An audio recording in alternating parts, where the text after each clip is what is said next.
All right, now I'm gonna conclude with who owns the Virginia company and who basically started it. We already know at this point in time who started it, but this is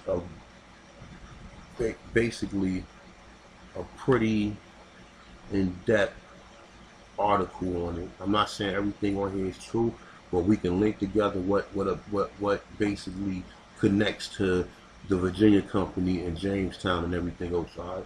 So say the top of the pyramid, the Rothschild and the Vatican and the British Crown ruled the world. Okay.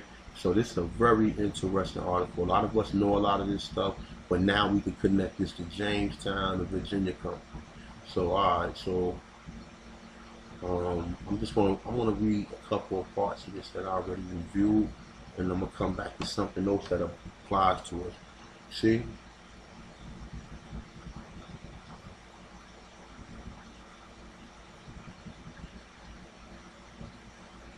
all right, we right here. This one I wanted to read. All right, so it's a top trinity of the globalists in control. We got Vatican City, which we know religious branch. We got City of London, which is the finance branch. We got Washington D.C., which is the military. We know that the religion basically is under the doomed devices and what let the Pope go around the world and enslave the people. Now remember, for those of us who know about the SF-184 form with Chief Naga, with Chief Knock, whatever his name is, he basically said there was an article in which the Pope reversed slavery. Now remember, slavery wasn't just for Africa. It was, I mean, it wasn't basically for Africa. It was for this country because this is the shit they came here and took. You understand what I'm saying? And that's what I think it was particular to, but they keep using them code words, African and all this other shit to throw us off, okay? So we know the City of London is which financed the Virginia company to first come here and listen, you should just read between the lines. All of the articles I read previously tells you that London was the ones that was in control and the ones that financed everything. And we know Washington, D.C., like I first mentioned before, is really, I believe Virginia and Maryland, all this shit is the same. I believe that this might have been the Chesapeake right here. You know, you got Delaware right here. I believe all this shit was the same and they just named them different regions, all right? But like I said, started here, all right? So this is, let me read a little bit of the article. Let me read, these are little quotes from certain people. All right, so the United States always have been a huge corporation ruled from abroad, okay, abroad. That's where it's ruled from. They say ruled from abroad, okay? They say its initial name was the Virginia Company, and it's owned by the British Crown and the Vatican, who receive yearly shares of its profits. The U.S. president of the appointed CEO, they are not elected by us.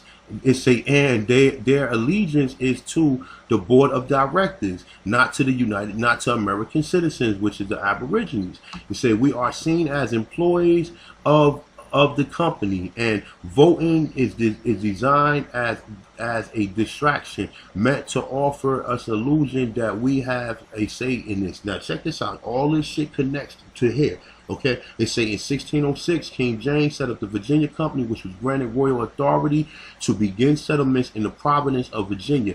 He said, named after after Elizabeth I. It say who been popular called Virginia Queen. So this is where the word Virginia came from. The Virginia Queen. Now, when we see that Virginia Queen picture, remember I got a Virginia Queen picture, right? Now check this out. We got the Virginia Queen picture, right? She is black, and she's being escorted by two Aborigine Negroes. Now I don't know how that connects. I'm gonna find a picture and put it up here. All right. It say all right. It say the Union Jack first flew on American soil at Jamestown, Virginia, as a permanent fixture in the spring, okay, in 1607. The earliest member of the Virginia Company was aristocrats who supported the Church of England and the royalty cause. They included Southampton's and Earl of Pembroke, the Earl of Montgomery and the Earl of Salisbury, the Earl of Northampton, and Sir Francis Bacon. They say as the Chancellor of England, Bacon was able to pursue the king to issue the charter which enabled the new colonies as proliferate. Sorry, I'm screwed that word up. Proliferate proliferate in the New World. The Virginia Company members who actually settled in America include several members of the Bacon family. You say the friends of who were in meditate something. They say of the Rosie Cross. They say Michael Howard occult conspiracy. All right, so that's just some of the good stuff that they got in there. It say understanding from contracts in America and through organization like the London Medical Exchange that profit from the Virginia Company, United States of America are channeled back to London. The House, let me see. All right, the House of Burghers was formed in Jamestown in 1619. It said it was the first representative legislative body of American colonies. The House passed measures designed and help. No, it say to help the company prosper, but a serious Indian uprising in Jamestown in 1622. So a serious Negro uprising in Jamestown 1622, which we already went over. It said caused the venture to lose the little interest they had left. It said 1623, King James had decided the company being managed poorly. He took over the association in 1624 to dissolve the company. It said its shareholders were in London, and it was distinguished from the Plymouth Company, which was chartered at the same time and composed largely of men from Plymouth. In 1619, the company established Continental American first true legislator in the General Assembly, which organized Criminal Rally.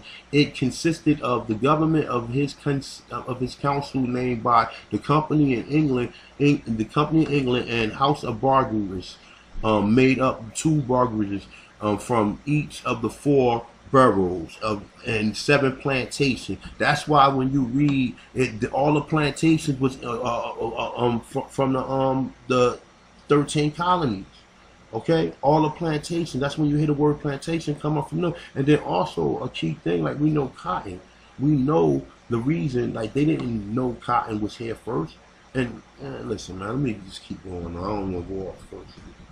All right. They said the court ruled against the Virginia Company, which was dissolved, with the result that Virginia was formed into the Royal Company. All right, so when they named it Virginia, that was it. They took over the whole thing. They say this meant that all the rights which applied to the owner of Virginia Company to the gold, silver, minerals, and duties mined and paid in America still applied to the British family who owned the United States and the land and the United States of America. The same percentage have been paid since independence and are still being paid by the American people via federal officials who are in fact officials of the Virginia Company, yes, including the president.